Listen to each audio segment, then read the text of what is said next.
The following podcast is my conversation with Melvin Kalingo and Isa Songko. Melvin is a professor at the UP College of Fine Arts. He is also one of the pioneers of the Filipino manga art style and the creator of the comic book Pasig from the highly influential Culture Crash comics in the early 2000s. Isa Songko is the co-founder and owner of the startup comics, gaming, and animation website Quentoon with her husband Juan Songko. We had a great conversation about the rise of Pinoy manga, its criticisms during its rough start, to becoming the prevalent art style among the new generation of Filipino comics artists. We then talked about Quentoon's vision and plans for the local comics industry. We shared insights on the things that move it forward and the things that are holding it back. We then shared tips for new creators from the artists and publishers' perspectives. And as usual, there are tons of other stories in between. As always, please support this channel by subscribing, smashing the like button, and commenting your thoughts. You can also join our membership to watch the episodes in advance before they get published. It also helps me create more original Filipino content that respects the intelligence of the Filipino audience. And with that, I present to you Melvin Kalingo and Isa Songko for TPKP 170.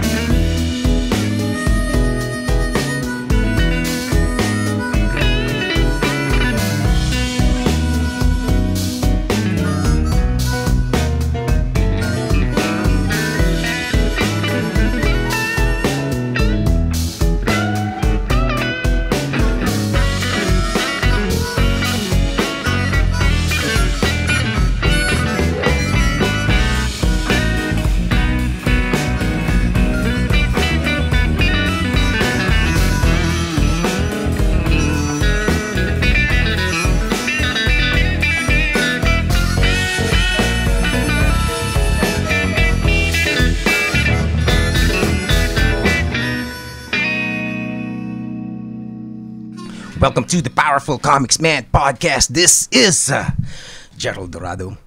Okay, I am with two very special guests whom I've been looking forward to having on this podcast, and I am very grateful na natuloy na din at pinaunlakan nila ang ating munting programa.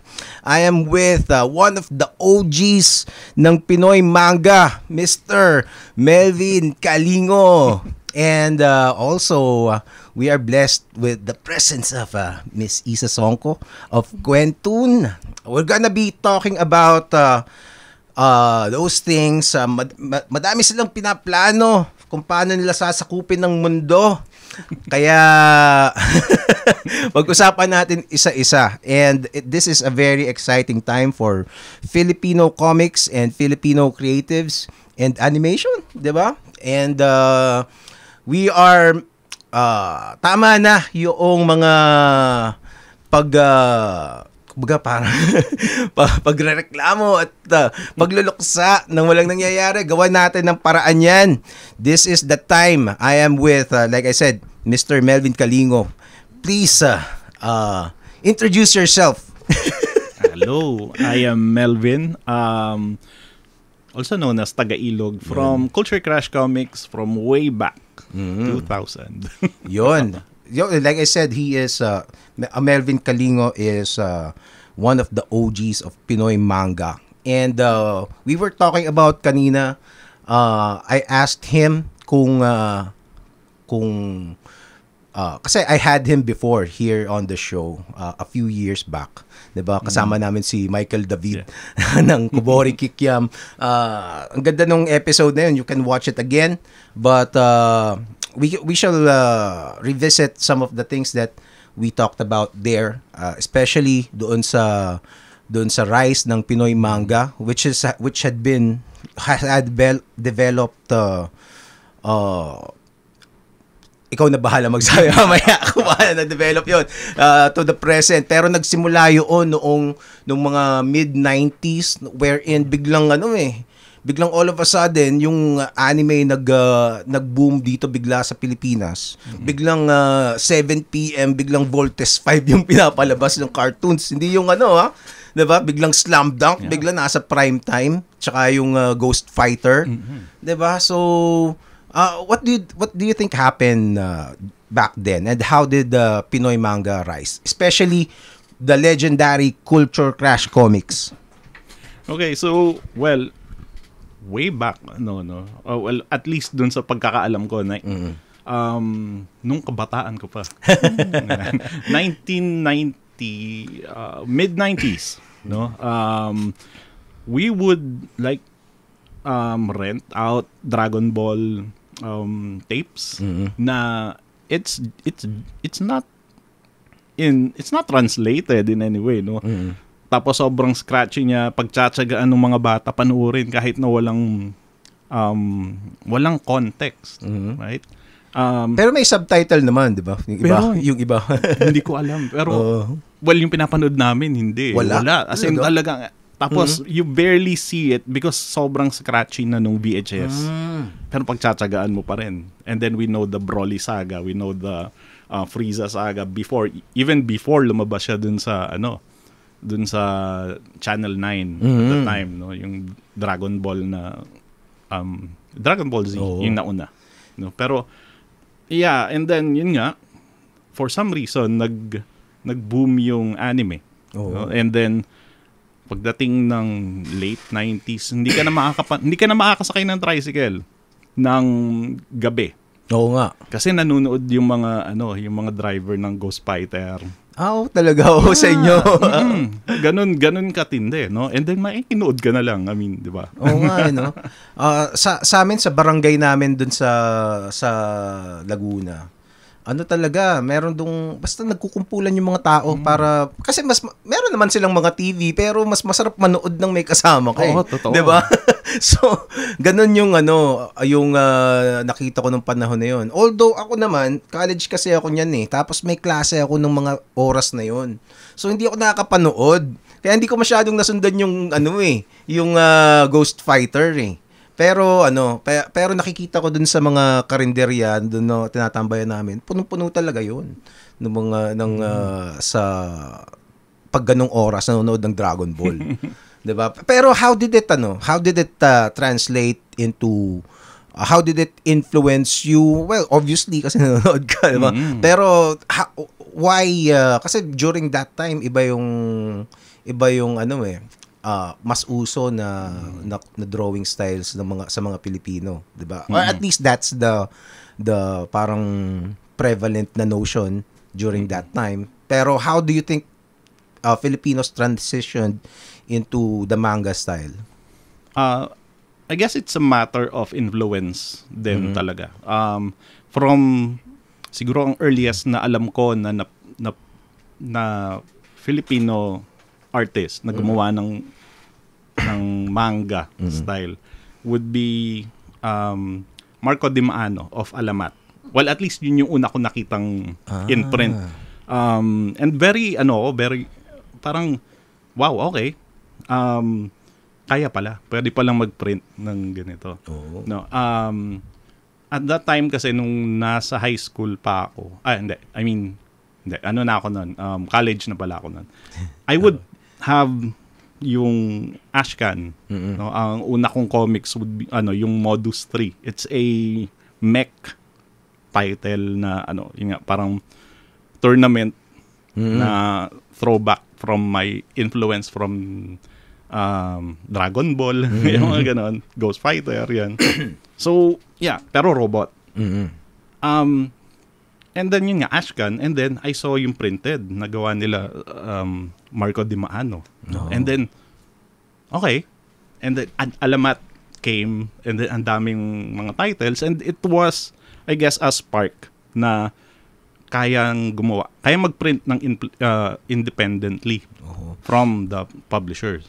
Napaka-revolutionary nung ano na yun, no? Nung konsepto na yun na parang, wow, kahit Xerox lang, pwede pala, di ba? Yeah. Kasi kahit, I think we went through the same experience when we saw mga gawa na Jerry Alangilan, mga alamat na alamat talaga ng Pinoy comics, di ba? And you start seeing, parang homemade talaga eh. 'Di ba? Parang Xerox tapos finold stapler, 'di ba? And Yes. it's kumbaga parang ang sarap balikan yung mga ganung panahon, 'di ba?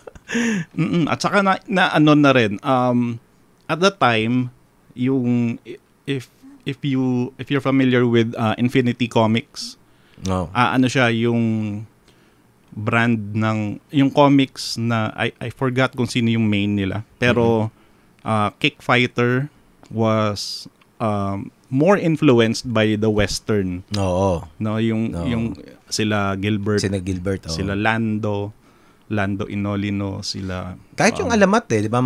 Most of them were parang western influence.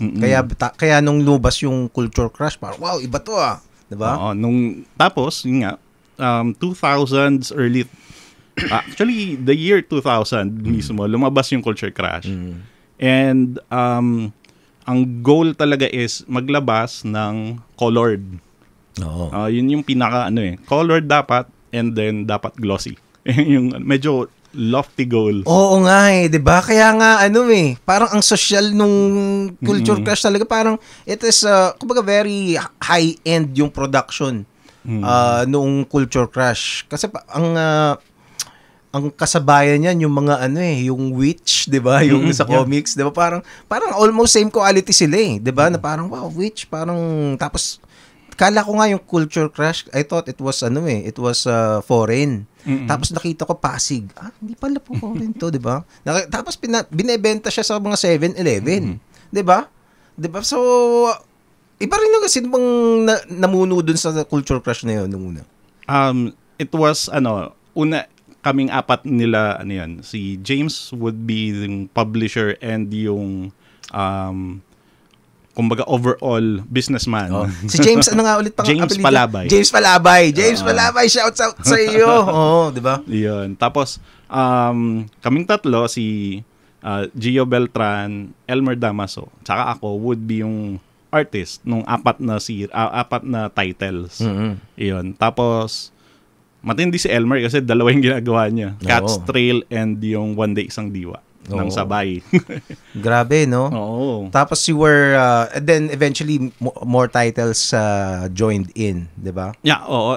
Bali ang nangyari, napalitan yung Solstice Butterfly, and then it became Kubori Kikiam. Oo, di ba? si Michael David. And yung mga kwento mo nung panahon na yun, that you were parang nando kayo sa isang office, 'di ba? Tapos natutulog kayo doon. Ba tama ba yung pagkaalala ko, 'di ba? Yeah, nung una pa lang, I mean yung mga first few issues ng Culture Crush, ganun yung namin, setup namin. Doon kami natutulog sa sa ibabaw ng imprenta. Basta may sila, may room sila doon eh. Doon kami nag-work, doon kami natutulog. Talaga? Yun. Grabe, no? Pero nakailang issues yung Culture Crush, mga 15, bali 16 kasi meron kaming 5.5 na issue. Grabe, no? Unfortunately, hindi na nagtuloy-tuloy, but I think Culture Crush had made its mark. And also sa Culture Crush, yung C3Con, yun yung unang malaking comics convention sa Pilipinas sa pagkakaalam ko, 'di ba? Yeah, oo. If we're talking about yung comics in general, and kasi kumaga pinattern namin siya doon sa AXN convention na nauna, prior, parang 2 years before yata, or a year before. Oo nga eh. Iyon, tapos, nilabas namin yung Culture Crash doon. Si James Palabay din ba yung nag-mastermind ng mga cons na yun before? Oo. Ano nga eh, parang over nga. Oo nga. Pero bakit James Palabay, bakit tumigil ka? Bakit hindi ka na gumagawa? Ano ba? James Palabay, pero na-meet ko yan si James Palabay, mabait yan eh. Di ba? Tapos, basta, ewan ko, bakit parang, ano na bang ginagawa? Well, ang reason kung bakit nawala yung Culture Crash to begin with was ito yung 2000, ano ba yun? Papunta na dun sa Asian economic crisis. Okay. No, yung early 2000s. And galing nga actually sa, Asian economic crisis nung 90s, di ba? So tapos parang magre-recession. Oo, so mahal ang papel, mahal ang printing, mahal ang distribution. Oo. So ang mura ay hindi, ang profitable at the time would be yung outsource work. So nag-transition kami as a group na nag-outsource kami. I see. So pero you stayed with that company for hanggang ngayon actually kami pa rin nila James nagwo-work for digital art chefs na kami. So buhay pa rin pala yung digital art chef. Okay, see. Okay. So we actually do some outsource work. We do mga children's book. Yon for the in-house publishing. Dapat pala, invite ko yan si James Palabay. James Palabay, invite ko dati. Anyway, but right now, Pasig is re-emerging from, hindi naman siguro from the ashes. Pero tinutuloy-tuloy naman yung Pasig eh. Hindi naman siya totally natenga talaga, di ba? Kahit before. Well, after magsara ng Culture Crash, I continued yung last arc nung Pasig from the Culture Crash era, and then gumawa ako ng 5 issues na ako ng second book. Oh. Iyon. Kaso, ang napansin ko sa since mabagal ako mag-drawing and yun nga, ang dami ng time na hindi nila alam kung ano yung Pasig. No? So I had to redraw from book 1, from the Culture Crash days. Talaga? Ni-redraw mo? Oo. So reboot siya. Well, hindi lang siya redraw. It's a retelling na nga halos eh. Almost nire-rewrite mo siya? Yes. Oo. Kasi limited yung dami ng pages nung Culture Crash at the time. Parang 10 pages lang kami, and then eventually naging 15. Hindi nga yata umabot ng 15. So para mas ma-expound mo yung kwento, yes, 'di ba? So this is not a reissue of the old Pasig pages. Iba na, as in totally revamp siya.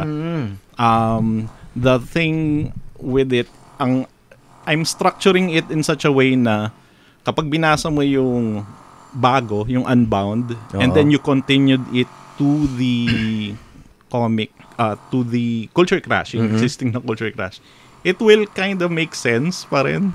Parang gano'n. So, may continuity, pero at the same time, it's a totally different story. I see. So yun yung pero doon sa art, when you look back at your drawings from before, anong feeling mo? Oh my God. Okay. Cringe yun. Kasi yung mga, especially yung first, I guess 4 issues ng Culture Crash would be experimental on my end. Kasi hindi ako marunong magkulay ng digitally. No, so Photoshop was fairly new at the time, no, 2000s, parang Photoshop 4 pa lang yata. Oo. And then limited undo, parang 2 ba? Oo nga. Hindi ko inabutan yun eh. Oo. Wala pa kasi akong computer nun eh. Oo. And then we used yung mga sinaunang Cintiq at the time, no. And then yun. So experiment talaga siya. Also, yun nga, hindi pa ako masyadong gamay dun sa digital. And even yung illustration would be really, Oo nga eh. Meron akong mga books na ano na yung ginawa ko para kay Paul. Minsan binuklat ko eh. Some time ago. Ano ba yung tsura ng ginawa ko? Parang ano eh. Hindi naman sa kinakahiya mo, pero 'di ba 'di ba parang gusto mong i-redraw ulit. Gusto mo ulit drawingin. 'Di ba parang wow. 'Di ba parang wow, binebenta pa 'to eh. 'Di ba? Nakikita ko inaano pa ni Paul yun eh. Tapos parang gusto kong gawin ulit. Kahit libre, 'di ba? Para lang masaya ako. Pero well, it's pero ganun talaga eh. Yun talaga yung makikita mo dun yung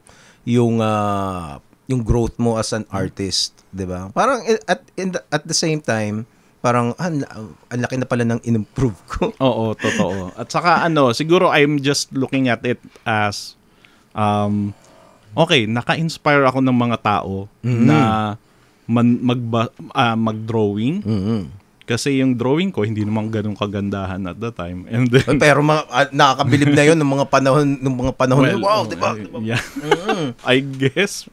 Pero ayun nga and yun, maganda rin na na balikan minsan na nakikita ko na okay, I need to improve on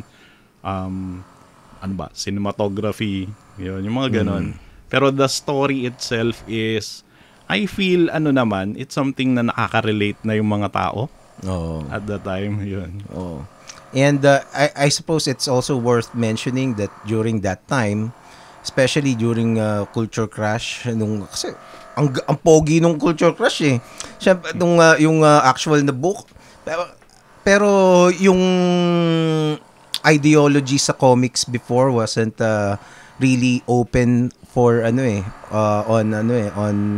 Pinoy manga, 'di ba? And right now it has kumbaga it's been a long way. Tapos ngayon parang yun na yung prevalent style na makikita mo dun sa mga local artist. Or is it? Well, I guess depende kasi nung time na, let's say, yun nga, 2000s or 90s, kakalabas lang na Image Comics, right? And then everyone wanted to draw like Jim Lee. I wanted to draw like Jim Lee at the time, no? So, ganun yung style ko. May ganun akong style. And then, after a while, nag-boom yung anime. So, lahat ng mga influences ng mga artists na to, na nahilig sa anime, would be anime. And then, eventually, na-open up to different avenues yung mga, kasi may internet na, everyone would go to Tumblr, na may sariling style, even yung, di ba? Steven Universe style? Cartoon, yan? Cal Arts na style. Okay. Yeah, for a time, ganun yung indie na lumalabas. No? And then ngayon, mas marami na, I feel na mas halo-halo na yung style. Oo nga, no? Ganun. Sa bagay, kasi from Nickelodeon to anime, diba? To Marvel. Kahit yung mga European, iba rin yung wow din yung mga styles dun diba? Mga ramdam nila dun. Pero during that time, nung bagong labas yung Pinoy manga style, parang parang madaming malaki yung resistance, especially from the older generations ng mga artists. And like what you've shared on our previous episode, madaming mga na-discourage, madaming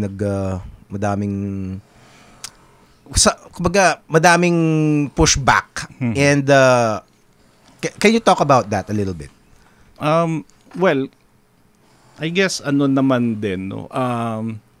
Tayong mga Pinoy, medyo yung pride natin sa sarili, right? I guess yung looking at it from their perspective, yung mga may pushback on it. Kasi meron naman talagang tradition of comics sa atin. No?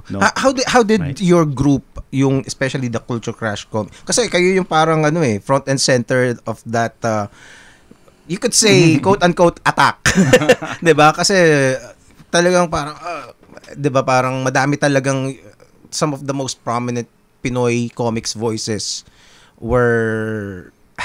really had strong criticisms about it. Yan. Well, well, syempre nung una, parang 'di ba, parang what? Oo. Kasi una relatively hindi kayo kilala 'di ba? Oo. 'Di ba? So yun. Parang is it something na ginawa namin? Is it because Filipino yung language na ginamit namin na na-offend sila? No, pero hindi parang yun nga, instead of stopping na, no, we tinuloy na lang namin. So ayun, we tried to, yun nga, gumawa pa ako ng essay on it. Essay ba yun? Oo. Parang Blog. parang blog post na explaining our side na yun nga, it's all about the influences that you grew up with. No? You can't expect the artist to draw a certain style kung hindi ka dun lumaki. Right? Dahil lang sa nationality mo kailangan ganito ka mag-drawing? No? So, paano kung wala namang nagtuturo sa'yo? No? Sino yung di syempre, kung ano yung popular at the time. That's why, ngayon, mas iba-iba na yung styles kasi ang dami ng pinaguhugutan ng mga iba't ibang artist. Ano yung naging response dun sa, for sure, may mga nag-comment dun sa post mo, dun sa essay mo? Well, marami namang umano naman sila. Kasi level-headed naman yung post ko. Oo. No, about, I don't go ahead and like, be emotional and stuff pagdating sa mga ganun Oo. Pero, yun nga, eventually naman, si Sir Jerry was the, yung, nung time na yun, na medyo siya talaga nun. Pero eventually, rin siya na, tama naman na you draw comics. Kasi yun naman yung point nun . Tell your story, draw comics. Kahit anong style yung meron ka. No? So, ayun. Natuwa naman kami doon.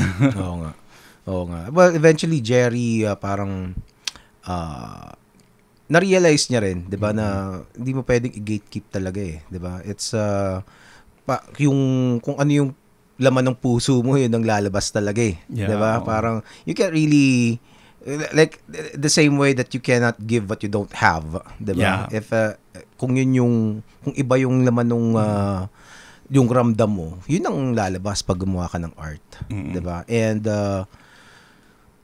from there, what happened?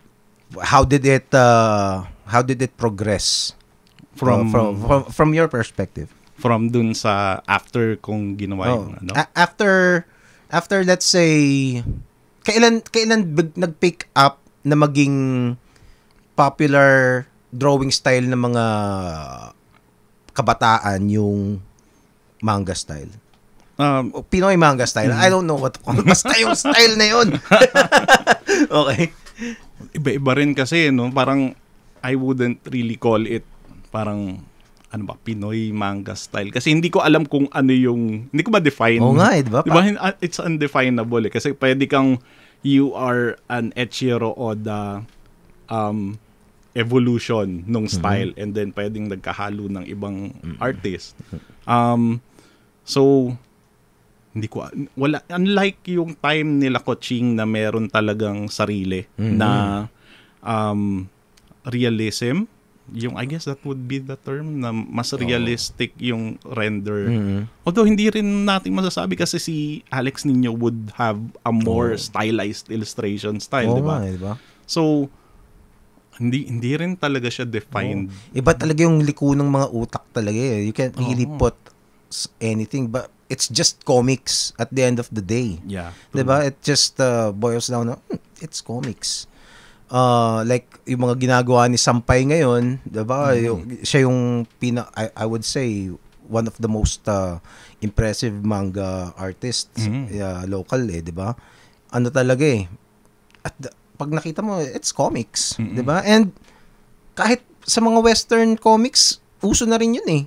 Diba? Parang you can't really say na it's exclusively manga. 'di ba? Yun. Pero ngayon, how does it feel? Do you feel vindicated? May ganun ba? Wala naman. I'm just happy na mas marami nang nagko-comics, no. Pero I would want sana na mas marami pang mag-try mag-publish. Yung physical. Marami kasi I feel na nandun nasa webtoon, yung mga ganun. No? Marami yan eh. And they have followings. Sana maglabas sila ng physical copies kasi I mean publishing parang dying art na. Oo nga, 'di ba? Iba yung meron kang libro na nakalagay sa shelf and then you get to read it physically kahit walang tablet or anything. Pero magandang venue pa rin talaga yung digital, no. You can have both yung benefits ng both worlds kumbaga. Ayun. And right now you are releasing Pasig digitally yes. Also may batak bang print din? Oo, bali kasi initially print ang Pasig eh, diba? So iyon, and then binabalak na i-compile kasi marami yun yung wala ang Pasig actually. Walang compilation of the works, no, yung comics. Primarily kasi kulang yung mga chapters pa okay. to make a book. So I'm working on that now and we'll be releasing yung compilation under Quentoon. Ayan. Eto na. I've been waiting to na isingit si Madam Isa. So yun, actually this is the first time that I am meeting you, and I am very happy to have you on the podcast. Baliktad yung mic. Yan. So Isa is with Quentoon. Can you tell us about Quentoon? What is it? And so basically we're an indie publisher but more like a platform for indie creators. So like Sir Melvin said, maganda nga yung physical, but at the same time we have to address the market right now, which is more on the digital market. And of course in physical copies ng book, medyo mahal siya. Right now, sobrang mahal siya. So we're thinking of making it more affordable, accessible to the public using our platform. Yes. So Quentoon is a website? Yes, right? Website platform that helps artists like Sir Melvin and others to jumpstart yung books nila again. So in a way, we're a startup as well. Yeah. So let's start with the basics. Why did you think of creating Quentoon, and what are your goals for it? So first, I'm a fan. I'm an anime and manga fan, and Filipino, of course. Syempre nalulungkot ako na tayo mismo wala tayong sarili nating sikat na IP. To be honest, if you're not in the indie comics industry, you wouldn't know about comics for most, diba?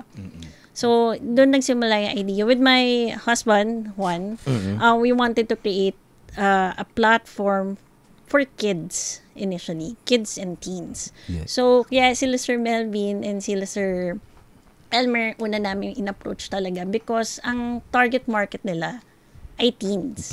So most of what we see online kasi ngayon and in the scene, sa indie comic scene, medyo hindi pang lalaki.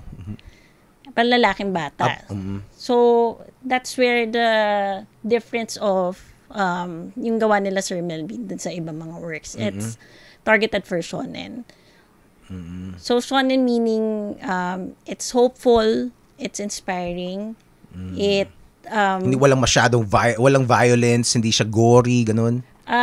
Somewhat like that. But violent ang Pasig. Oo nga eh. Meron siyang pero may purpose. There's a purpose for dun sa story nila. Not just the usual. Well, it's kasama rin sa kwento talaga yung mga labanan, 'di ba? You can't really Yun yung mga nagpapa-exciting sa anime naman talaga eh. Can you imagine Dragon Ball without without the fighting, 'di ba? So it's part of it talaga. It's just a matter of how you execute the fight scenes, 'di ba? Yeah. So actually parang naalala ko yung yung isang napanood ko yung isang episode ng IKP ng yung Indie Comics podcast. May nabanggit na na yung tawag dito, yung may kulang sa mga pambata talaga na parang mga children centric talaga na yung pambata talaga na comics.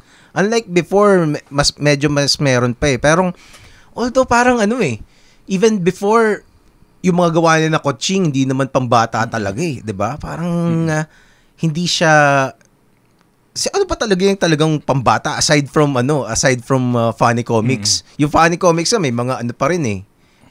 Parang mas matandang bata na yung market niya, 'di ba? So what do you think about that? So first, I mean, natutuwa ako kasi na-mention nyo kanina yung about the era where sikat na sikat yung anime. Nasa prime time yung Ghost Fighter, etc. Those were the animes na kinalakihan ko. So, I would say na during tough times, binabalikan ko yung mga heroes na yun. Na parang, how did they overcome yung mga challenges nila? So, yun yung kinaganda ng shonen manga. And, yun yung gusto sana namin impart sa mga bata ngayon. Yung maging stronger sila in mind, spirit, diba? And yun yung pwedeng dalhin ng mga manga katulad, Pinoy manga katulad ng Pasig to bring inspiration and purpose sa mga bata. No. Tama. And how about other titles? Are there how many titles do you have for Kwentun? So right now, Sir Elmer is also with us. He's working with on Cat's Tale with his wife, Ma'am Cornet. And then Choknat San is also working with us right now. But hopefully soon, maybe next month, we're opening the platform so that more creators can, in a way, indie publish on the platform. Okay. So pero yung yung nakita ko dun sa website ng Kwentun, may mga animation din kayo dun, di ba? Yes. Nagka-classes din kami sa mga kids. So, we're starting them young para...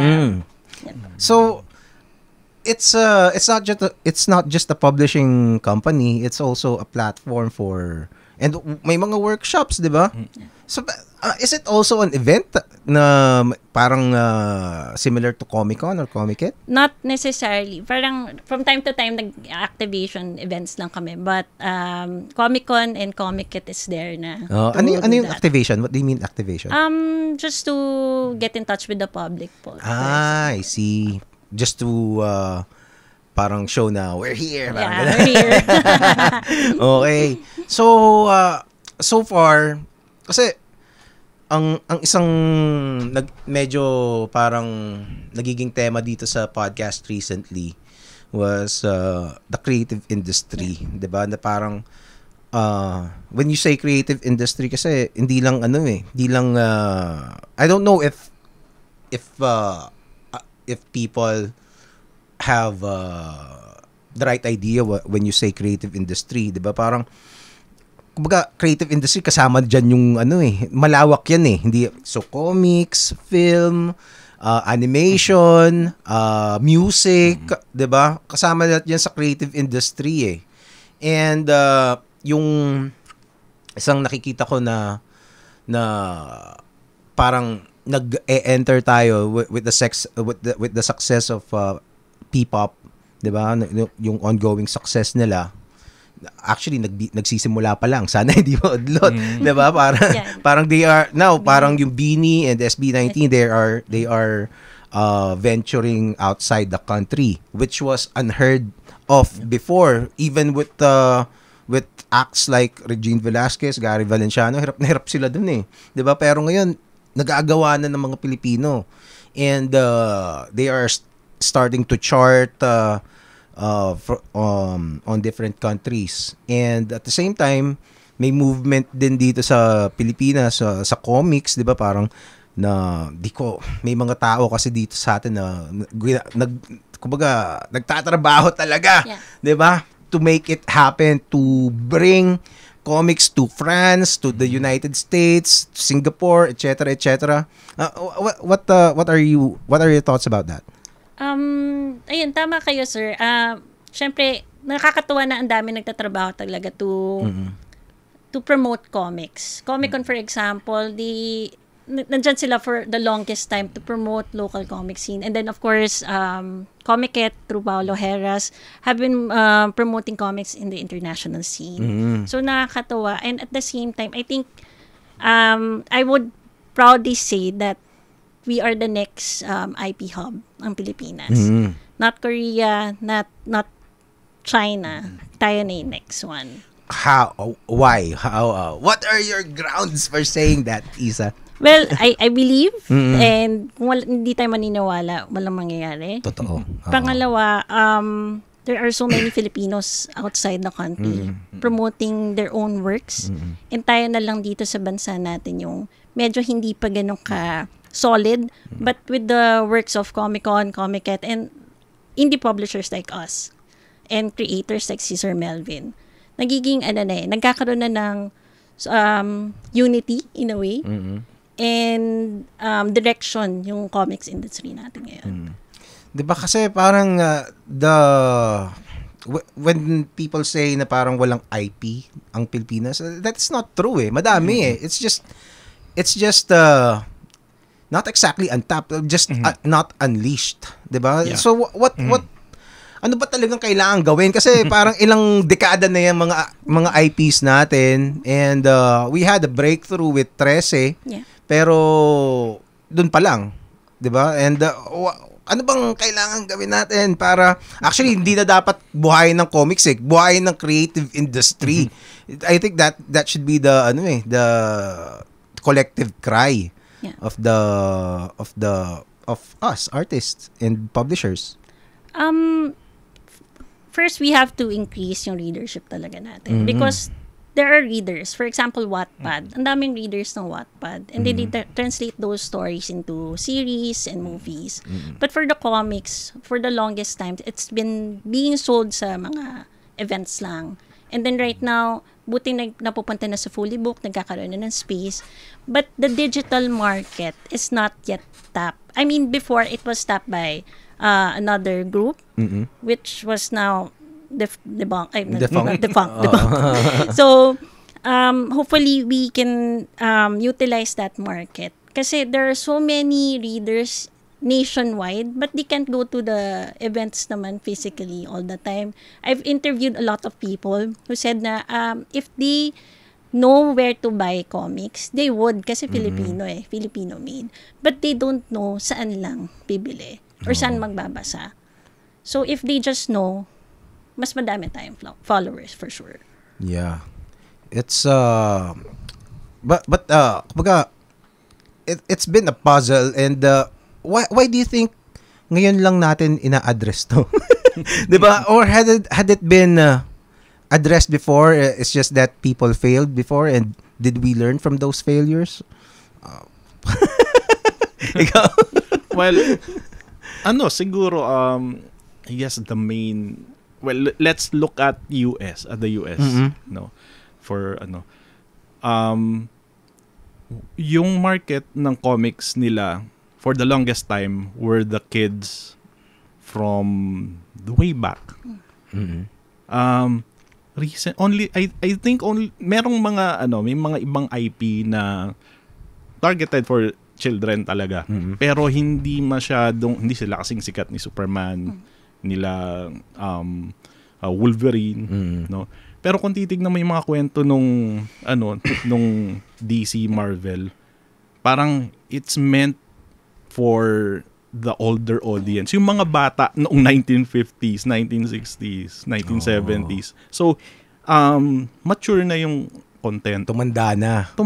Kasi targeted pa rin sa kanila eh. I mean, adult yung content ng mga superhero comics, which is meant for children dapat. Dapat before. Kumbaga parang they captured market nilang isang buong basically generations, not just one generation. Yeah, Diba? pero ang nangyayari, nawawala yung mga bago. Yung pambata. Oo, so oo nga.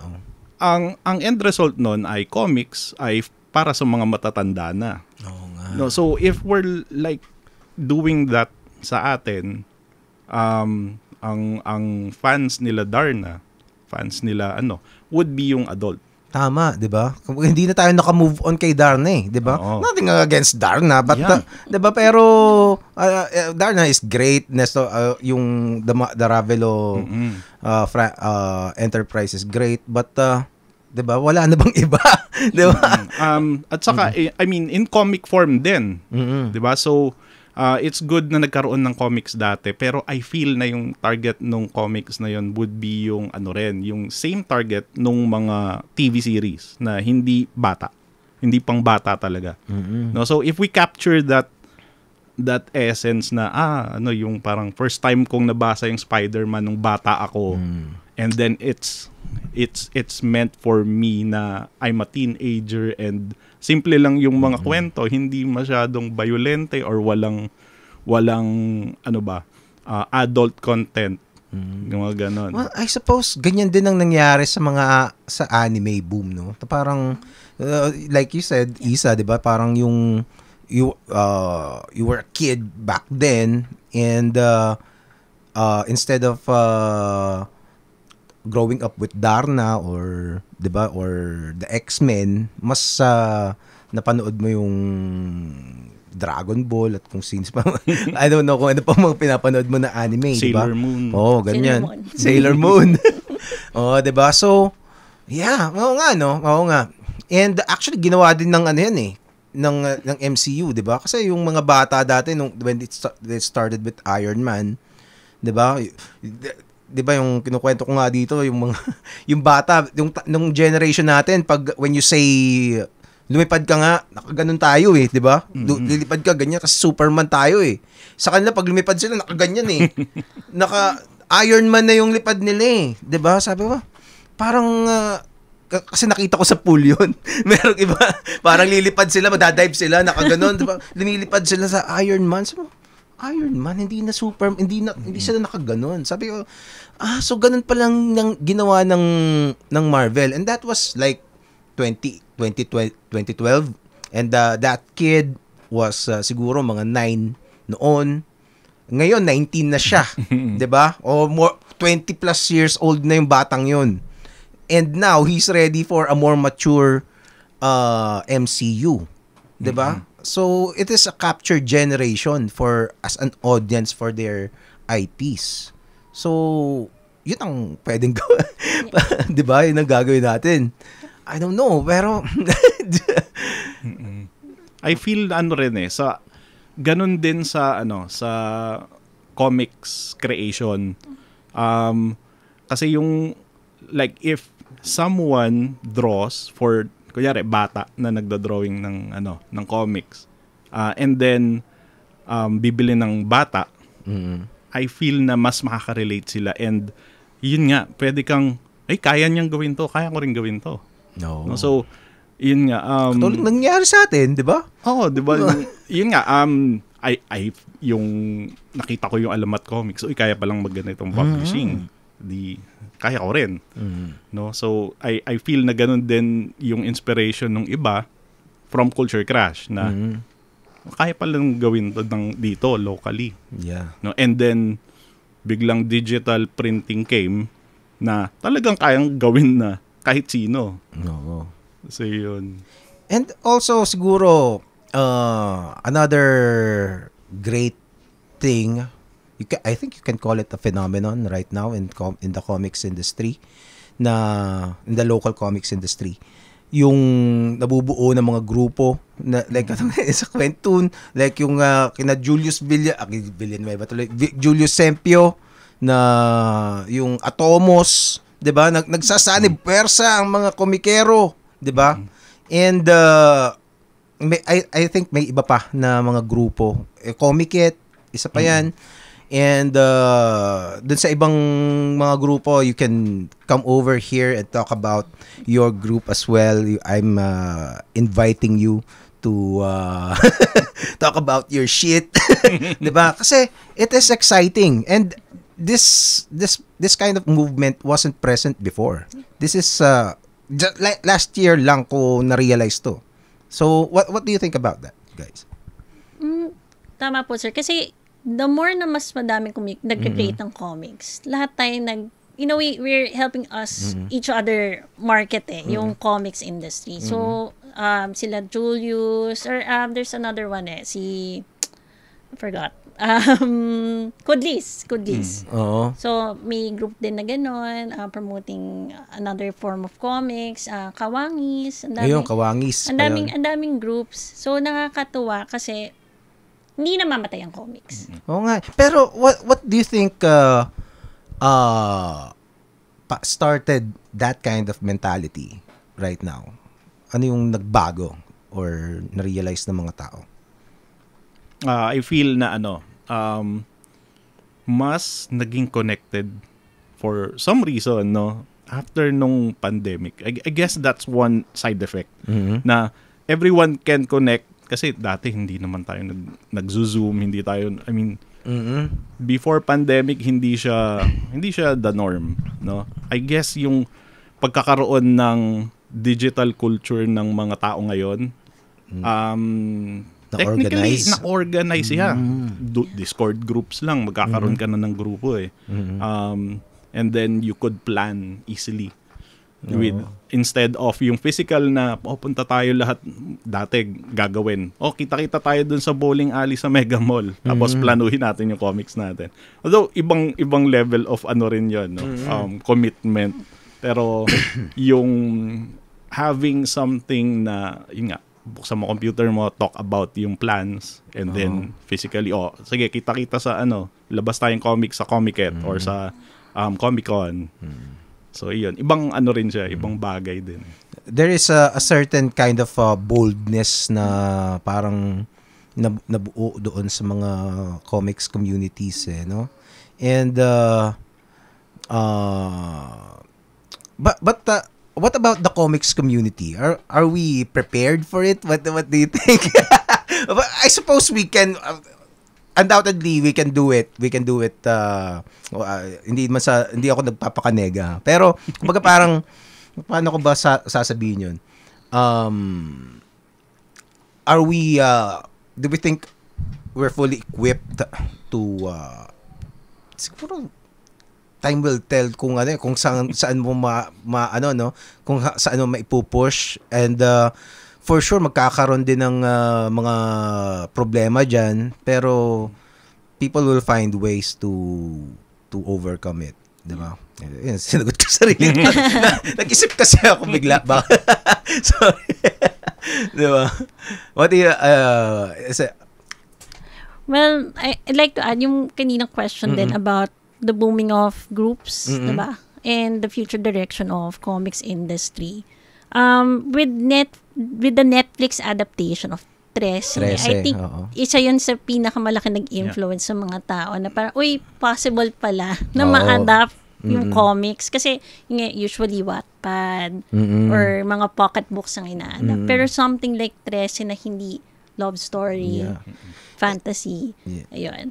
And then, of course, I would agree that there will be challenges and problems in the future. For sure, when we industrialize yung comics. But there will be a way naman, I think. Oo, di ba? Well, kasama talaga yun eh. Parang I think there will be problems that would be unique to the Filipino industry, the Filipino market. Kasi iba-iba yan eh. Parang, but have you guys studied the other countries' structure ng industries nila?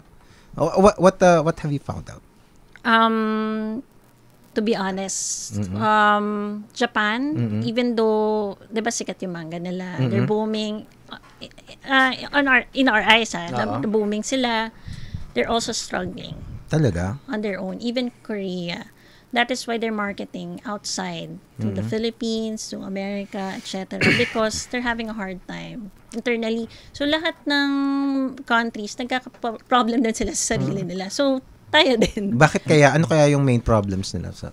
Print costs, change of market because of animation, the other mediums, AI.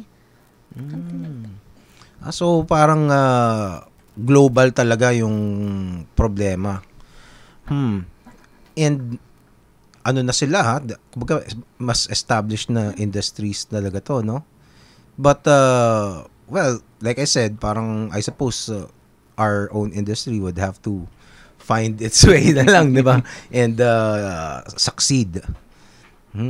But it is very exciting. Are you excited about this, Isa? Yes, I am very, very excited kasi naniniwala talaga ako. Kasi, yun nga, like I said, if walang maniniwala, sino pang maniniwala? Di ba? Kundi tayo-tayo lang. Tayo naniniwala tayo lahat.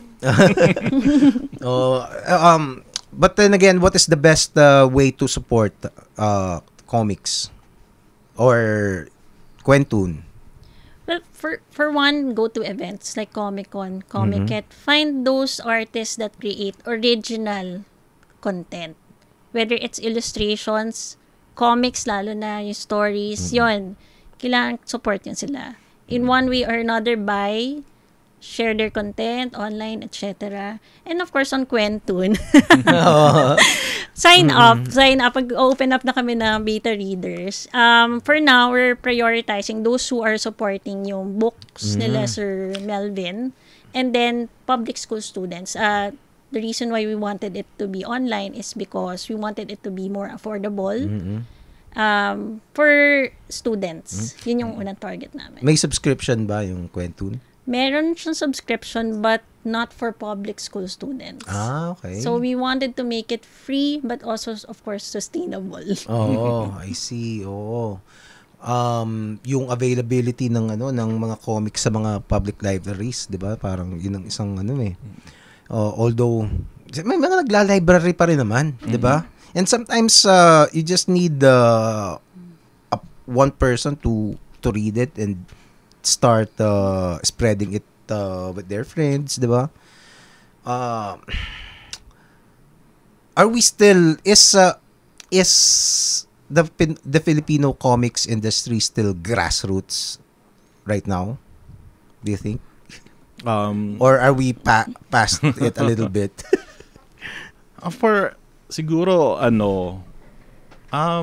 grassroots pa rin ba tayo?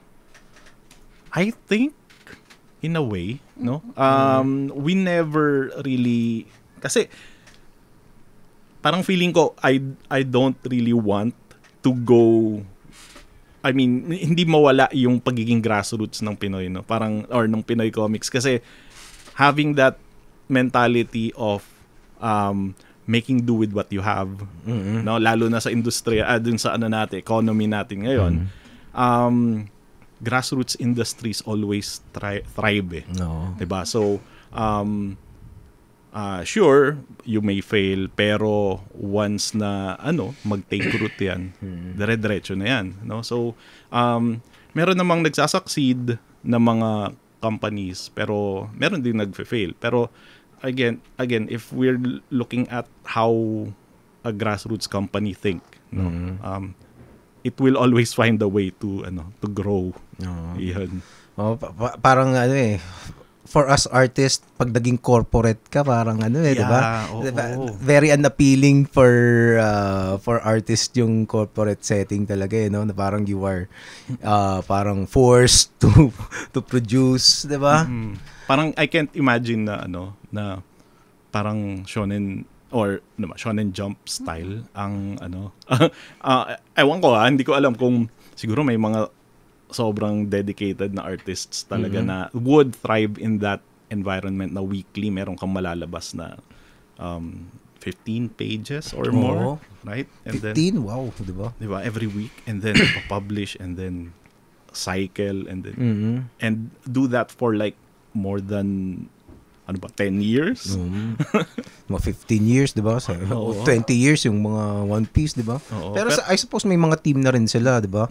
Pero magiging parang industrialized na parang hatian na rin ng ng mga tasks siguro, 'di ba? May mga inker ka na, may mga kung ano-anong parts na.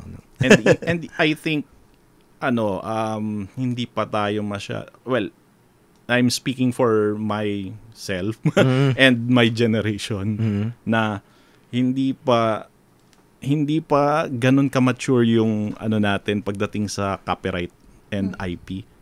No, na gusto ko ako may-ari nito lahat. Right? Yung parang gano'n.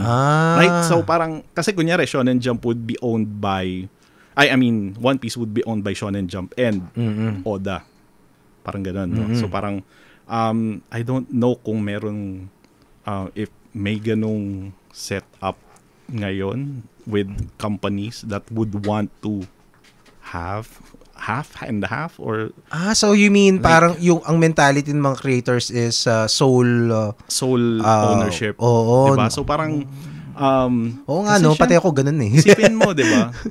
Would you want your kunyari or your main story or yung pinaiingatan mong story to be hindi naman exploited pero yung pinagkakakitaan nung pero kikita ka rin naman, right? Pero you would rather like publish it on your own and then succeed or fail on your own. Yun, ganun yung nangyayari. Pero if you're thinking like that,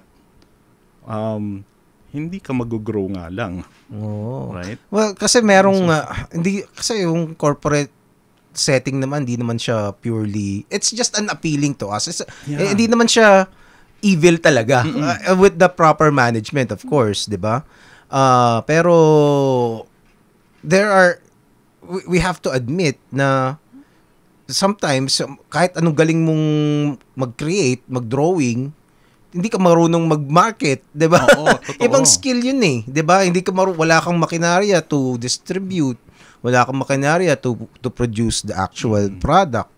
And sometimes yung pagiging artist natin, yung artist, quote-unquote, artist mentality is can work against you eh. But I suppose kasi nung bata tayo, ganyan talaga tayo eh, no? Pero habang tumatanda ka, hindi ko pa ayoko mag-promote, ayoko mag-post sa Facebook. Minsan nga magpo-post ka lang sa Facebook, kinakatamaran mo pa eh. Itong mga episode ko dito, di ba? Hindi ka ipo-post ko na lang di ba?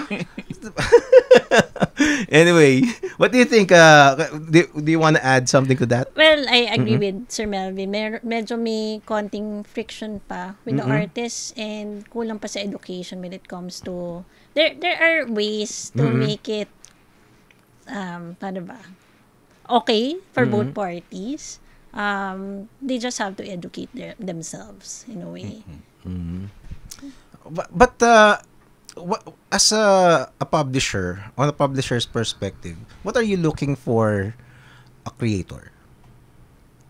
Right now, yun po, na-mention po namin last time, we're looking for creators who are creating for a certain market, which is yung shonen po, 12 to 18 years old, and more on not so about love stories. Okay. In a way. Pero do you consider na parang marunong silang, do you think meron na silang published work or meron na silang, paano ba? Kumbaga parang meron na silang business acumen with their properties, ganon, or? Not necessarily. More on maybe experience working with maybe a studio or in corporate or something like that. Yung professionalism, yes. na parang you can make the deadlines. Something like that. Pero dapat consistent kasi. Kasi kung let's say, ano ba yung weekly ba yung labas ng mga ng mga titles or mga pages? Right now, we're at least for 3 months, at least one per month. Yun po yung naka-target at starting next month. One book? One comics po per artist per month. So, maybe there are around 3 artists. Ang hirap po explain, pero we'll announce soon. Teka. I-pull up natin yung teka lang. Pull up natin sa Quentun.com, no? Quentun.com. Quentun.com.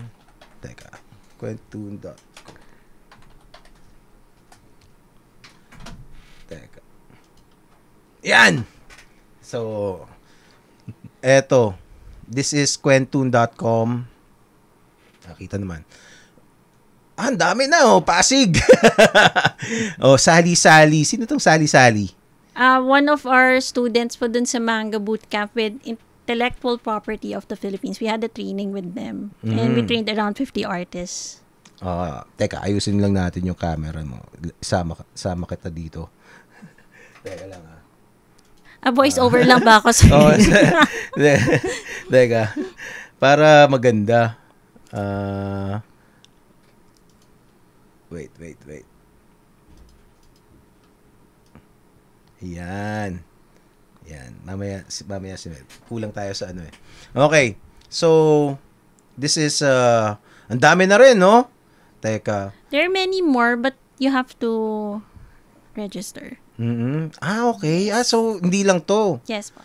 So, this is DOS and Sierra Madre. Ang gaganda ng drawing, Alamat ng Pinya. Detective Occult Squad. Okay. What kind of stories are you looking for?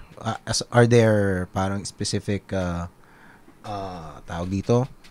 I don't know, maybe values that you look for or genre? What? Our general guide is dapat for general audience at the minimum. Or kung hindi R13. Pero dapat targeted for boys talaga. Boys? Bakit boys? Hirap explain na. Pero kasi ako, as a girl, I'm a fan of shonen manga. For some reason. I don't read yung mga, yung mga love manga. It's because of the art style, the storytelling style, na medyo hero-centric and may purpose talaga. So, yun yung tina-target namin ngayon. Sa bagay, no? Ano bang sikat na anime or manga na parang pang girls talaga? Kahit yung Sailor Moon, boys din na napapasa dun eh. Medyo shonen nga din siya eh. Oo, diba?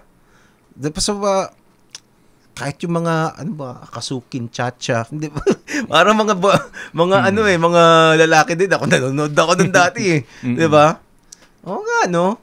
Yung mga Pokemon din naman, mga lalaki din ang nanonood noon. May mga babae din.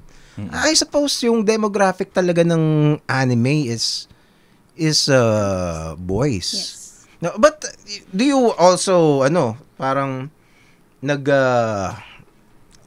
may mga hindi anime manga style na art naman dito? Yung 999 Shamans, it's more like that one. Ito? Sa taas. It's more like parang yung Steven Universe. I see. O nga, no. Tapos you have creative camps. Yan, kids ang gumawa niyan. Okay. So, sino yung... pero meron ding animation na kung nakita dun sa Facebook nyo eh. What's that all about? That one naman po, we're starting actually the animation camp soon for sign up. And then, our goal for that is... pre-preempt ko na si Quentun. So, teka. I-pull up lang natin yung yung Quentun Facebook. Kasi dito ko nakita eh. Eto. Yan. So, yung sa animation camp, it's worth to mention, maganda yung sinabi ni Sir Melvin, that it's not a good culture to like follow what they're doing in Japan, the Shonen Jump way, where parang every week they're publishing and then it's very exhausting for the creators.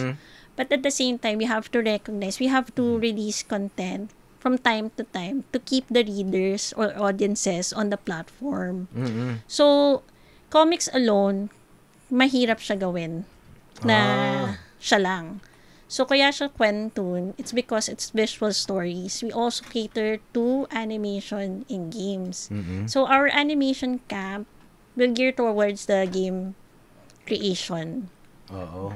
So, yun po. But it will be, we have some few creators na, but it will be, na game creators, but it will be released sometime next month pa. Nice. Even gaming, you're May gonna mga indie venture games na upload din sa site. Wow. Ang saya naman. Ang saya naman ng Quentoon. Well, I really wish you the best success for this endeavor. Kasi ano 'di ba parang lahat naman ng mga the entire community will benefit. Kasi unang-una parang I think Melvin will parang relate. Dati kasi walang ganyan 'di ba? So what do you think about ganito na meron ng mga platforms na ganyan for artists? Oh, very it's an exciting time for creatives, especially yung sa ngayon, no? Kasi hindi lang ito open, hindi lang sa Philippines, hindi lang locally, no? May access na rin yung sa ibang bansa. No? So, kahit na secondary market sila, they get to see ano ba itsura ng kultura ng Pilipino. No? And then through these comics, through these games, through this animation, they get a glimpse of what they are missing out on, kumbaga. And then nagkakaroon sila ng interest. Ayun. Huh.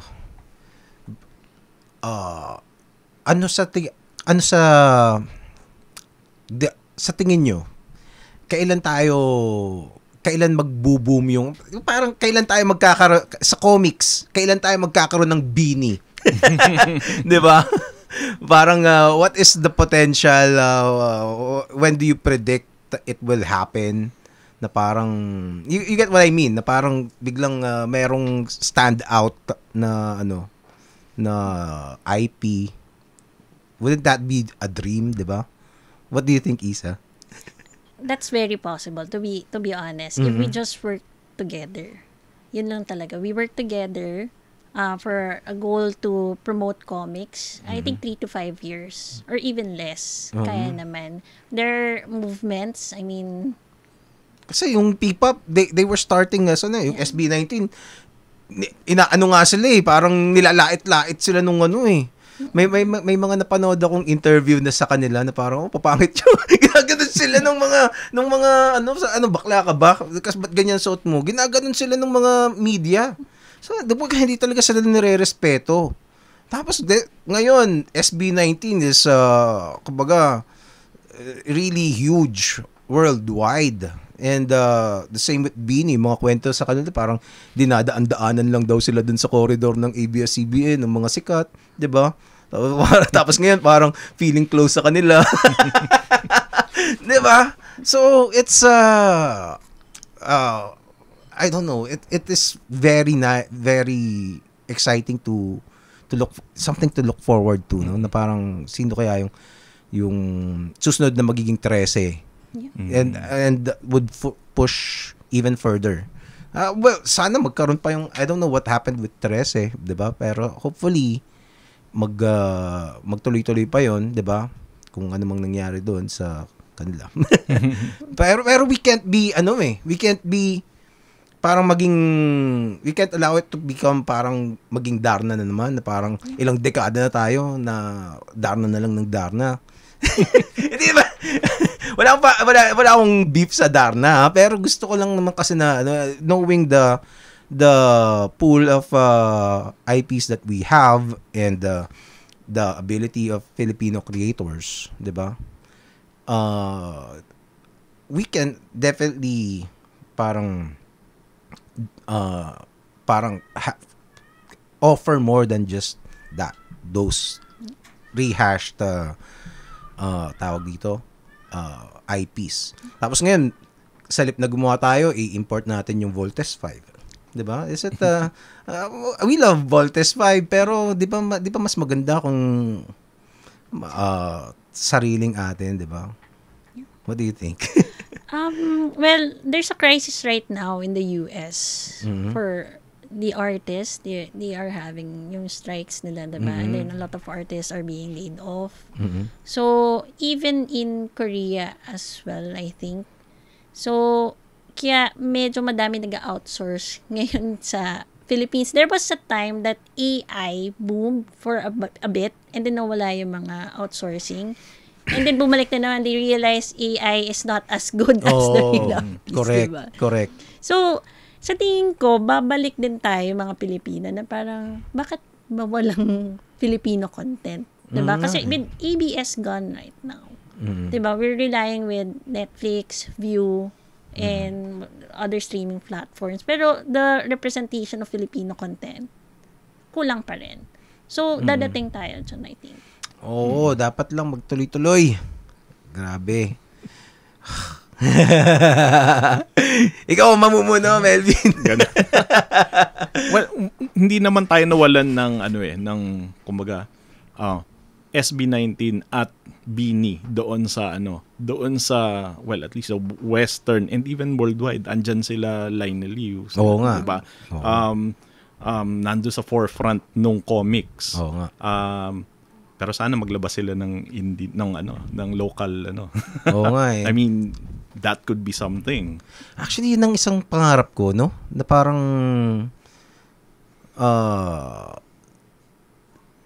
I don't know. Hindi ko alam ba't kumbaga parang gumawa sila ng IP talaga nila. Tapos I don't know kung sino magfa-fund nun. Pero Kaya nilang i-fund yun. Oo nga eh. Pero like I said kasi parang people are sometimes great at just one thing na doon sila nag-i-specialize eh. 'Di ba? Parang kung hindi niya feel yung yung ganung kung mag-produce, wala tayong magagawa. We can't really force them, 'di ba? So siguro kung mangyayari yan, kung merong magbabayad sa kanila na Marvel rates, tapos sila, susugal sila, 'di ba? Magbabayad sila kung magkano na yung talent fee ni Lionel. Kasi naka-Ferrari na si Lionel ngayon eh, 'di ba? Wow. Grabe, tindi ni Lionel eh. Nakita ko yung basta may nakita akong post niya, 'di ba?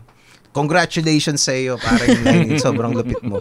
'Di ba? Inspirasyon eh, parang wow. Diba? Pero 'di ba? Kapag parang sa hinagap ng mga local creators, parang wow. Yeah. Parang that is so absurd to even think about, to even dream about, na magkaka-Ferrari ka sa pagko-comics locally. So, what do you think about that, man? Yeah, nagkakaroon, well, I guess, yun nga eh, kasi you go where, saan ka kikita. Right? And right now, malaki ang rates ng West ng US pagdating sa page rate. Siguro I don't know if kunyari may through Quentun kunyari na pick up yung Cat's Trail gawing animation and then makikita natin si Elmer naka-Ferrari. So and then sana ma-fund uli for gawa uli si Elmer ng bagong IP. No. Lamborghini naman. Lamborghini, So, ganun lang. I guess, bringing back something sa Philippine, yung creative scene, no, if it's not a requirement, kasi kung ayaw mo talaga, yun nga, like you said, hindi, it will feel, artificial if you bring out something na hindi mo passionate, naman hindi ka passionate doon, no. Okay nga yung ginawa ni ni Wheels, yung gumawa siya ng Stone. It was released din sa sa US. No, so kasi meron na siyang may mechanism na siya about it sa paggawa nun. Pero ayun, kung magkaroon uli sana ng something similar. Hay, nako.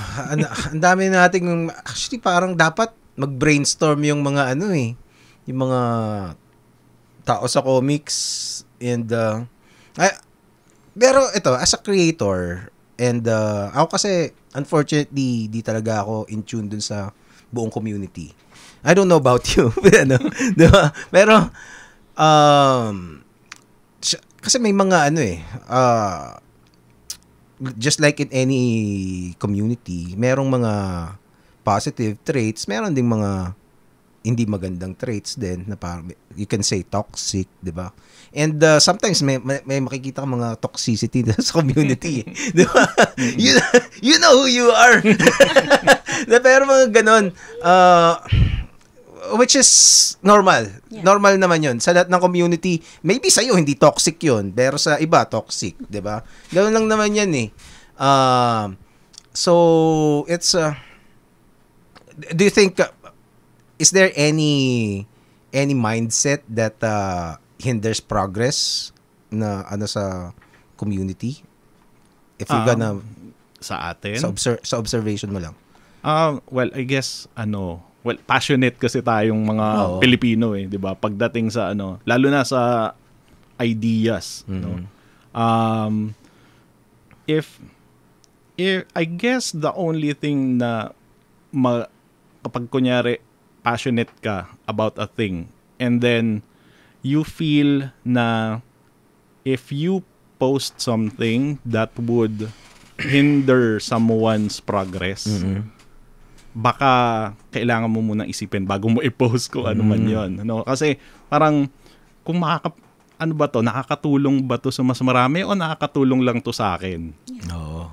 Or etong idea na to ba ay ako lang ang nag-iisip na ganito? Well, nasa sayo naman yun. I'm not, meron naman tayong freedom of expression, di ba? So, pero, minsan kasi nakakadagdag doon nga sa toxicity ng community, and if it causes, division doon sa, doon sa community, baka mas okay na nyo na lang yan. Pag-usapan nyo na lang yan sa inyong mga private chat. Ganon. How about you, I'm not sure if I'm familiar with the post. I see. Okay. Pero I think tama Sir Melvin. The comics industry alone is so small already. And most of us are here in Metro Manila. Oo nga. So the more negative marketing sa atin, naapektuhan tayo lahat eh. So if there are things that can be settled outside. Yeah. Kumbaga parang mga comics drama talaga. Do you think yung mga comics drama really hinders the growth of comics? Well, hindi naman siguro, pero it's something na kasi yun nga the more you post on it and you feed on the thing, that's the time na gumagawa ka na sana ng comics. Sa bagay. So, nanonood ka dun sa drama and tinitignan mo yung how does this unfold? Parang gano'n, di ba? So, parang nakikisaw-saw ka na and everything. Gumawa ka na lang ng comics, di ba? in the general sense, no, sir, like, don't use social media as much. Read na lang. Read online. Do something productive. Oo nga. But how about the general, let's say, ito medyo real talk. Pero kasi sa let's say in the convention, syempre madaming naglalabas ng comics doon. May mga booths sila. Of course, just like in anything, kumbaga there are levels to this game. 'Di ba? Kumbaga meron talagang mga hinug na, merong mga wala lang, mga parang gusto ko lang maglabas, 'di ba? Parang masaya lang, 'di ba? May participate ka sa community, 'di ba? So, in any given comics convention, ilang porsyento kaya doon yung talagang tingin mo kumbaga parang professional level na maituturing? Is that something that to consider? 'Di ba? Na parang kasi parang may community ka nga pero yung quality is really not kumbaga parang madami pa doon ng hindi kumbaga hindi pa ganoon ka yung drawing, 'di ba? Yung storytelling skills nila isn't that developed. Kasi just because gumawa ka doesn't mean parang kaya kasi I think merong meron lang akong ilang nakita na sa tingin ko lang naman, of course I don't really know what they're thinking, 'di ba? Pero parang base dun sa mga ibang post na parang ginawa ko 'to 'di ba? Bakit hindi niyo binibili? 'Di ba parang teka, naman ako ginawa mo 'yan. 'Di ba? Kasi ganoon naman talaga Kung bibili ka ng isang bagay pag gusto mo, pag naakit kang bilhin 'yun, 'di ba? O kaya napabili ka tapos ay hindi pala maganda. Hindi ka na bibili ulit. Parang ganoon, 'di ba? So I think developing the skills in creating comics talaga is also essential. Not just creating comics itself. 'Di ba? Kasi madami kang gawa pero hindi naman nag-i-improve. I'm sorry to say. 'Di ba? Pero it is reality kasi you can't really just because you created something, people are obligated to buy it. Sa akin, yun nga, sa akin, I guess yung cost ng comics ngayon is a hindrance for buying the comics. Kasi, magkano na ang pinakamurang indie comics? Discounting yung sa akin. Kasi yung sa akin, Ashcan, yung Pasig, and I'm selling it for like 50 pesos. 50 pesos pa lang yung sa'yo? 50 pesos. Talaga? Mura pa nga yun di ba? Oo. The cheapest would be around 80 to 100. Ganun na. And syempre, magiging meticulous yung bibili kasi hindi na siya chump change di ba? So,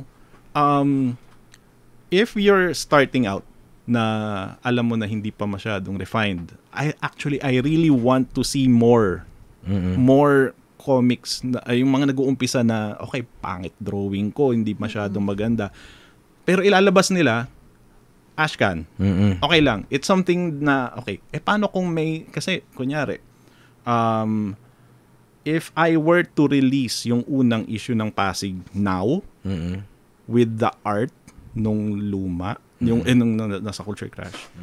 Hindi siya maganda for I mean the artwork was really I mean kapag tinabi mo siya dun sa mga indie ngayon, hindi siya magwo-work as in kahit presyohan ko ng 50, it would be amateurish. No, pero you have to start somewhere kasi. Kaya nga. No. So sa akin kailangan if you really want your book to sell, babaan mo yung presyo, gawan mo ng paraan, find ways of lowering the price, and then introduce to get a feel of the market. Kasi definitely may magkakagusto dun sa either dun sa story mo, sa concept mo, not necessarily yung art style. Kasi, I mean, Initial D, yung drawing ng Initial D, right? Diba, napaka-amateurist nung mga, pero ang ganda nung kwento, ang ganda nung illustrate eventually yung story and yung gumanda na rin yung drawing and then nag-anime and then di ba, so it's not really the yung the drawing itself, no, it's the consistency in the stories.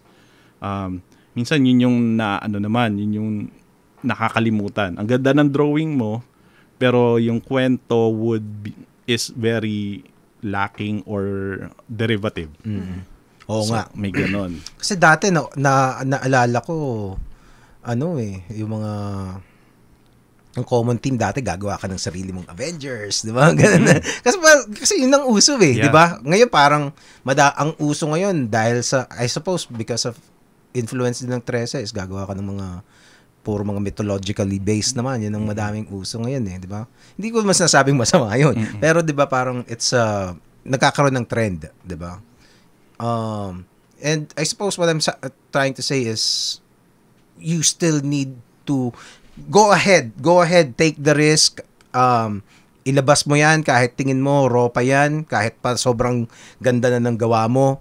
Pero you would always need to improve and learn the craft and master the craft. Mastering the craft is is still a goal. Even Lionel Yu, 'di ba, sina Steven Segovia, makikita mo every year paganda ng paganda yung gawa nila eh.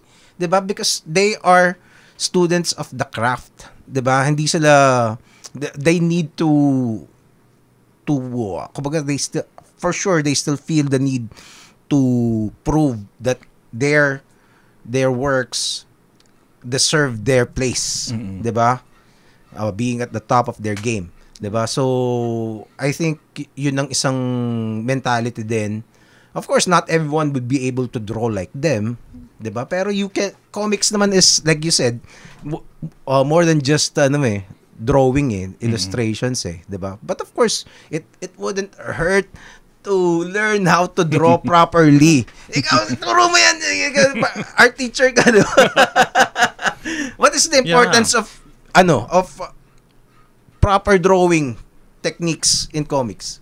Palagi ko sinasabi sa mga estudyante ko. If you're drawing, palagi, ang mauuna ay yung mental library mo. Yung visual library mo. Kasi, if you're like drawing something and you're copying, kunyari, Jim Lee. Kasi napagdaanan ko yun. I copy Jim Lee's art. Lahat ng drawing ko is derivative of Jim Lee's ideas. So, I would draw someone that looks like Cyclops, someone that looks like Psylocke. Right? So, ganun yung ko. Now, if I open my visual library to things that are outside of what I'm normally experiencing, like, hindi kayo mahilig manood ng telenovela. Manood kayo ng telenovela. Right? And then, malay nyo, okay, ganito yung setup ng telenovela. And then now I know na kapag kailangan ko ng drama, I draw from that. 'Di ba? So, parang kinukuha ko yung ideas na nakita ko na. Kasi ganun naman eh. And then you synthesize these ideas in your mind and then you eventually come up with your own kasi interpretation. Yeah. Kasi I mean, si Kim Jong-gi, ganun siya mag-isip eh, 'di ba? So like he doesn't draw from like yung lahat ng dinodrawing niya, alam niya. And then kaya niyang paikutin. That's why he draws like super detailed things kasi ino-observe niya 'yun eh.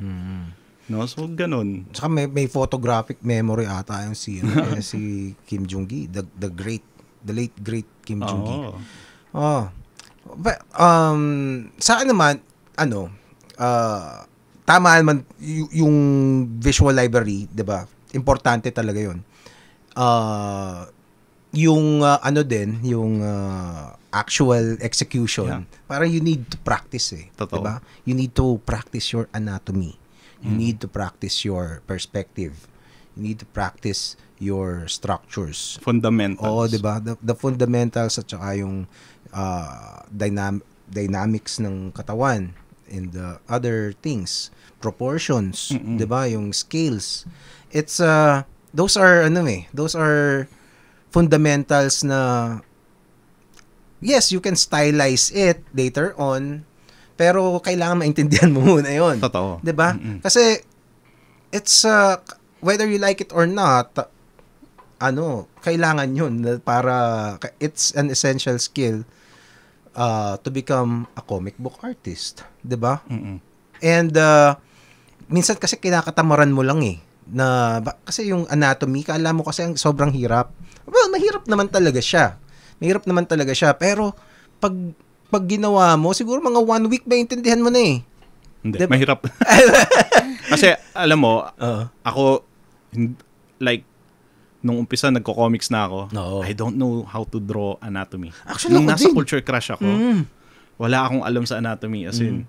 And then recently I was given like figure drawing classes to teach.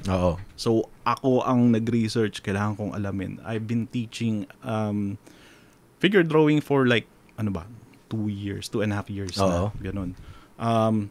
Hindi ko pa rin talaga na master, pero alam ko na yung mga mali ko. Yun, that's what I meant. At least magkakaroon ka ng better better understanding. Kasi hindi mo naman kailangang alamin yung eksaktong location ng bawat muscle eh. Alam mo lang dapat alam mo lang ang forma nung, kasi nakabalot naman sa skin yan eh. Actually, parang medyo hindi ko nga nagugustuhan minsan yung mga yung sa comics na sobrang lahat ng muscle dinodrawing. Parang wala namang ganun eh. Kasi gusto ko pa rin ng real personal ko lang yun. Parang gusto ko yung stylized realistic na yun ang pinaka gusto kong style sa comics. Pag yung mga sobrang, unless parang si Hulk yan na kailangan mo talagang ipakita, 'di ba? Okay sa akin yun. Pero yung lahat ng post mo, let's say nakaupo ka lang tapos yung muscles mo, parang walang sense sa akin yun eh, 'di ba? Hindi parang okay. Yung comics nung 90s, gano'n. Oo, 'di ba? Parang nag-uusap lang na ganyan, kumakain ka tapos yung naka-flex ka, 'di ba? Parang Yun lang naman. Pero kung let's say nakikipag-away ka, 'di ba? Sumusuntok ka, 'di ba? Pero it is siguro my point lang is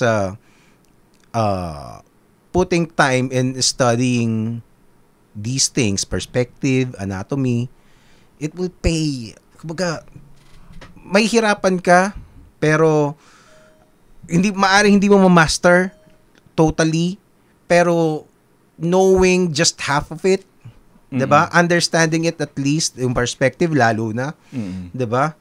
Is will pay dividends to your craft. And makikita mo pag nakita mo, maganda na.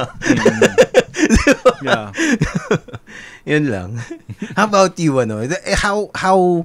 how important is good artwork pag babrowse ka ng mga pwedeng isali? Well, visual medium kasi ang comics. So, it's important to have an effective illustration. But I wouldn't say na dapat sobrang perfect because there are creators like the creator of One Punch Man. Yun nga, Mob exactly. Psycho. Diba? Ang galing na mag-storytelling. Pero hindi ganun kaganda yung drawing niya. Pero galing-galing niya talaga. So, it really depends on your story. Diba? I think napag-usapan natin yan nung last time na nandito kayo na parang yung hindi lang kasi illustration ng comics ano siya talaga yung tawag dito graphic design talaga siya, 'di ba? Kumbaga yun ang isang aspeto kung paano mag-panel, kung saan mo ilalagay yung mga balloons, mga dialogue, 'di ba? Yung mga kung ano pa doon, 'di ba? So, kung paano mo i-lead yung mata ng reader. Yun. Meron ka bang comics course?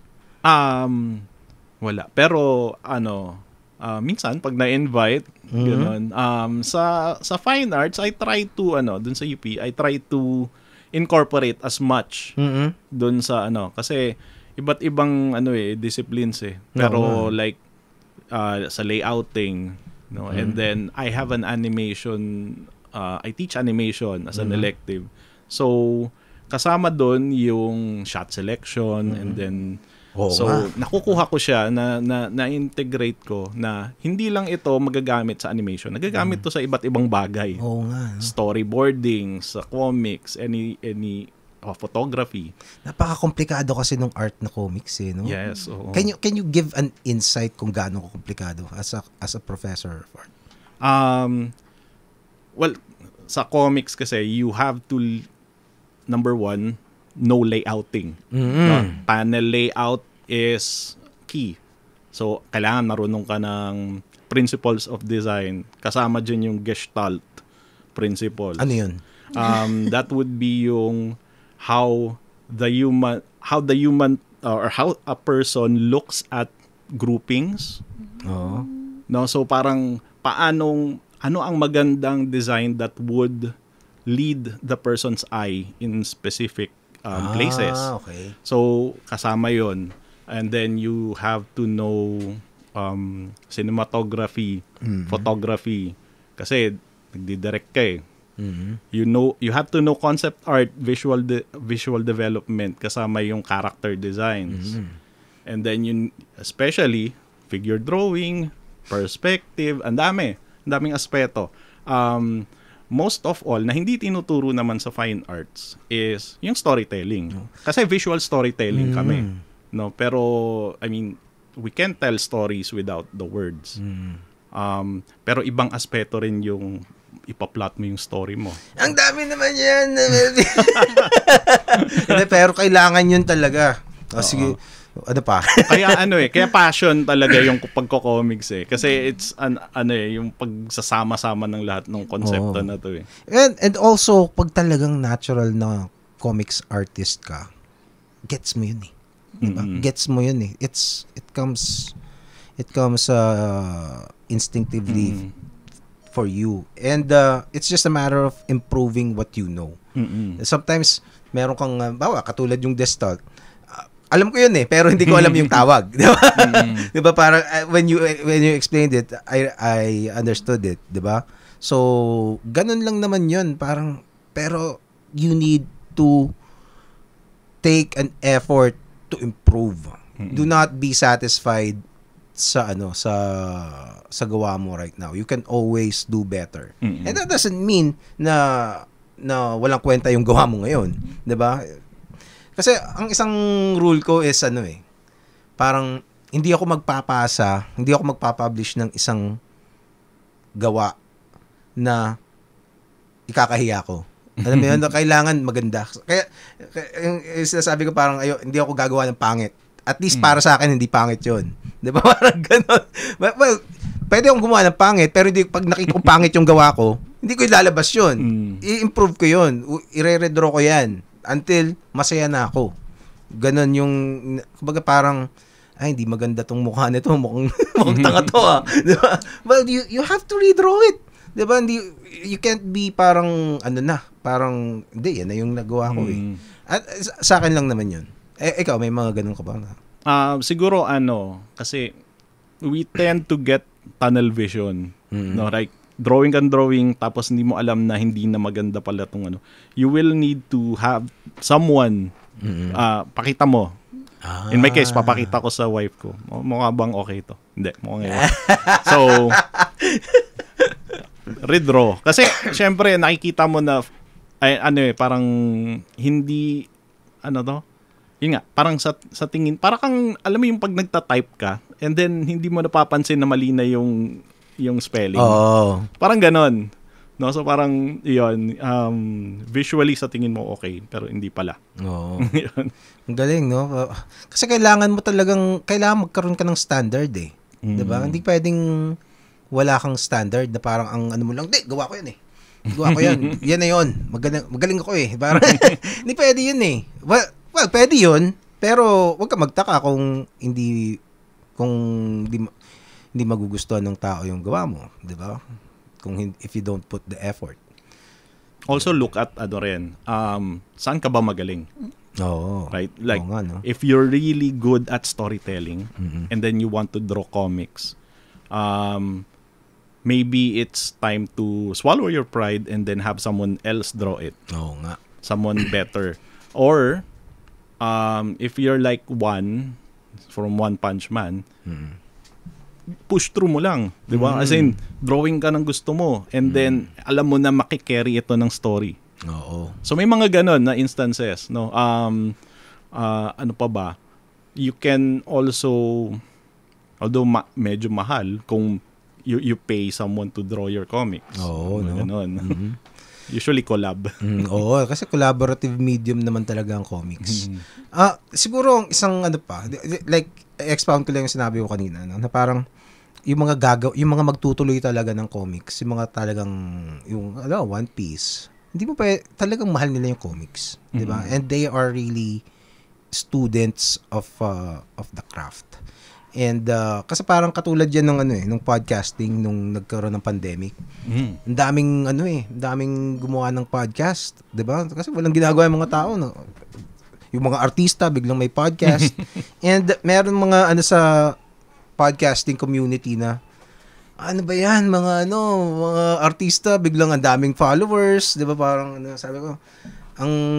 sabi ko dun sa ibang group, sa mga groups doon, ano lang yan, hindi, ang hirap-hirap mag-podcast eh, di ba? Parang, okay, madami silang ganyan, pero most of them will not be able to sustain it. Kasi parang they're just here to pass time, 'di ba? Parang hindi talaga sila podcaster eh. And yung mga tunay na podcaster, yun talagang magtatagal. Yun ang pagkatapos ng bumalik sila sa trabaho, nagpa-podcast pa rin sila. 'Di ba? So parang ganun din yung I suppose in anything. 'Di ba? Na parang yung tatagal dun sa industry, yung mga tao na mahal yung industry, yung craft doon. Yun. So, wag kayong mabahala sa ibang mga pag may mga kasi may mga madaling ma-insecure eh, 'di ba? Kung mahal mo talaga yung craft, kailangan kasama dun yung pag-i-improve, 'di ba? At kung ano pa. Anyway, teka. Ano pang gusto niyong gusto niyong malaman namin, Isa, about webtoon? Kwentun, tuloy. Sir, Elvin? Ayun, so, I think maybe we can promote na yung sa Pasig. Actually, we're almost done na dun sa campaign. And you have to wait for the production of the book na, which will come out on July 2025 pa, hopefully. Meron ba kayong event na upcoming? Yes, most likely we'll have one sa May, which is a boot camp na naman for kids and teens. Boot camp ng animation o comics? Comics animation. Yes. Sinong magtuturo ka ba magtuturo ng comics? Hindi ko pa alam. Teka. So, how, if artists, if creators are interested to making submissions, pwede ba yun? Or how do they do it? We'll open up that soon, pero not yet at the moment because we want to manage yung, we don't want to over-promote in a way. So we want to manage the artist properly. So you're curating kung sino mga for now. Unless they went through the workshops, they can upload their content. Are you planning to make this like parang webtoons na parang magiging platform for... Yes. Yes, definitely. But right now, yun nga, nagbe-beta testing pa kami. We're improving on the infrastructure of the website so that people really can upload in a way. Tatanungin ko ba to? Kasi recently, parang nagkaroon ng, parang, I don't know, kung similar siya na dun sa ibang companies na hindi nag-succeed. You know what I'm talking about, diba? Huwag na natin pakalanan. Pero it's are there lessons na nalaman nyo? Kasi parang ganun eh. If there's one thing about it, parang there could be parang things that you can learn on what to do para ma-avoid mo, diba? And avoid na mangyari yung nangyari sa kanila. Ganun. I think with all naman, like other efforts, ang dami na kasing naging platforms sa sir, diba? Yung actually, in the past few years, diba? Hindi lang naman yun eh, diba? So I think ang naging major problem would be one, timing for some kasi hindi pa masyado yung internet nun. Two would be sustainability. So the problem is with the other platform, I think they weren't able to monetize the works. They focus on other mediums, not the online platform itself. So that's what we're trying to do in a way. Kasi may print naman, print will always be there. But the monetization online hindi pa na-utilize properly. Wow. Kasi ewan ko. Kasi how confident are you about the online market ng comics? I would say 80%. Talaga? 80% because, well, I'm proud of what we're doing. And I believe, I said, I believe sa industry natin. And if you just tap that market, yung masa, kaya. Oh, diba? It's just a matter of reaching out and like you said, tapping the right market. Pero how do you think paano kaya natin magagawa yun? Kasi madami sa mga comics, English, 'di ba? Yeah. Tapos medyo ibang mundo dun sa mga sa mga masa, 'di ba? So I don't know. Anong do you have a strategy you can share? In terms of language, English actually is okay siya kasi regardless of region, nakakaintindi tayo lahat Yes, ng English eh. Pero of course, we want to promote Tagalog pa rin, diba? Filipino as a national language. Apart from that, sorry, what's your question again? Like, how do you may strategy ka ba to reach the masses? The particular. Yung affordability of the comics ka. Kasi I think a book costs around 650 to 850 right now kasi medyo nagko-compete tayo with what's nasa Fully Book or National Bookstore na nasa ganung range. And of course, people, hindi naman ganun yung priority nila. That is why Wattpad sikat eh. It's free, it's affordable. So if we have that similar model, pwede, kaya naman. How about international markets? Kasi madaming mga, I think, nabanggit nung Atomos, it's one of their target talaga to export Filipino local IPs abroad. Diba? Are you planning to do the same or? I think everybody naman is trying to tap the international market regardless of kung saan sila nanggaling. But I would always say your primary market would be the local market. Okay. Yun pa rin. So if you don't tap the local market, you won't make it international. Or vice versa, diba? I mean, of course, yung mga, like, sa Lineal U, being, that's a different story in a way. Oh. Well, yun! Do you have any other things that you want to say, Melvin, before we end? Well, I guess, yung palagi namin, I think ganito rin sinabi namin last time na nandito kami na gawa lang ng gawa ng comics, no? Kasi andun ng market mo, andun nga yung mga tao, pero asan yung babasahin nila? Oo nga. Right? So kung may comics ka, may storya ka, ilabas mo yan in whatever what form, or kung animation man yan or drawing man yan or comics man yan or mural man yan. No? O kung naniniwala ka talaga dun sa mo. Minsan kahit trip mo lang talaga eh, 'di ba? 'Di ba? Wala namang masama dun eh, 'di ba? Wala kung walang bumili, 'di ba? Minsan sometimes hindi naman 'yun ang importante eh, 'di ba? Although kung ang sinasabi ko lang kanina, kung gusto mong may bumili, 'di ba? Parang you would need to. Pero minsan trip mo lang talaga eh. May mga ganun naman talaga, wala namang masama dun eh, 'di ba? Anyway, how about you, Isa? Ayun, create. I mean, if you love the Philippines, you love what you're doing, you love the creative industry, by creating or reading, patronizing local works, we're helping each other out. Kahit saan ka galing, kahit ano yung ginagawa mo, diba? So, yun, create and support. Yun.